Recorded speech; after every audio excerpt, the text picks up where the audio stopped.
100 rated chess. But your opponent must always have a material advantage of at least half the move number. Rounded down. The challenge starts on move 6.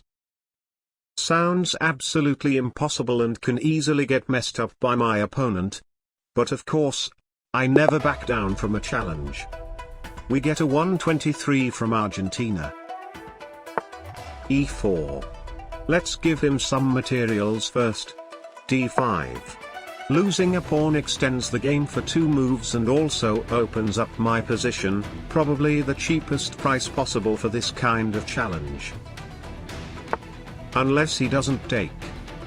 Okay, then I cannot just sit here and wait for him to take. The game cannot last that long. I will make the capture myself. Queen takes e4. Free tempo. Queen f4. Knight c6. a4. Aha. Now this is my last move before the challenge begins, which means I need to lose at least 3 points of materials right now. So I guess, bishop to f5.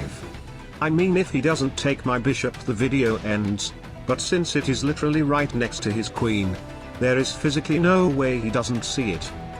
Right? Right?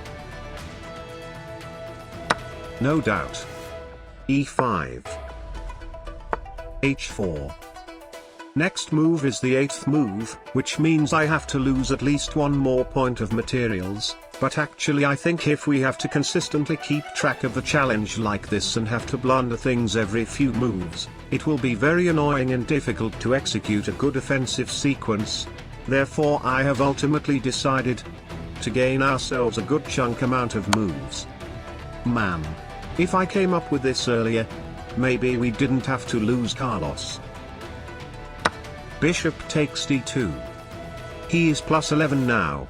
We can focus on playing the game from here.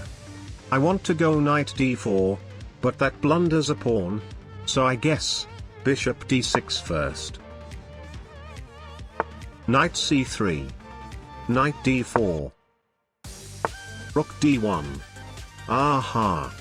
That blunders a queen, but since we are already at move number 10, which means my opponent must always have at least 5 points of materials ahead of me. He is having plus 11 now, but taking the queen turns it down to only plus 2, which blunders the video. So I actually cannot take his queen due to the rules, but no worry, I have another plan. The plan is very simple. I stall the game.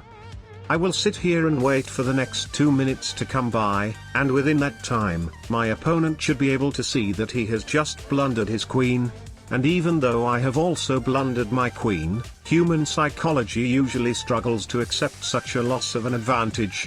Just imagine a situation where your opponent manages to force a stalemate in a game you were about to win. Such a humiliating story to tell to your grandchildren. Therefore I believe this guy will behave the same and resign the game after he's noticed his own blunder. And while we are waiting, let me tell you a very thrilling story of my life when I got my first ever A- in math. Never mind. Well, mission accomplished, and I guess the story can wait for another time.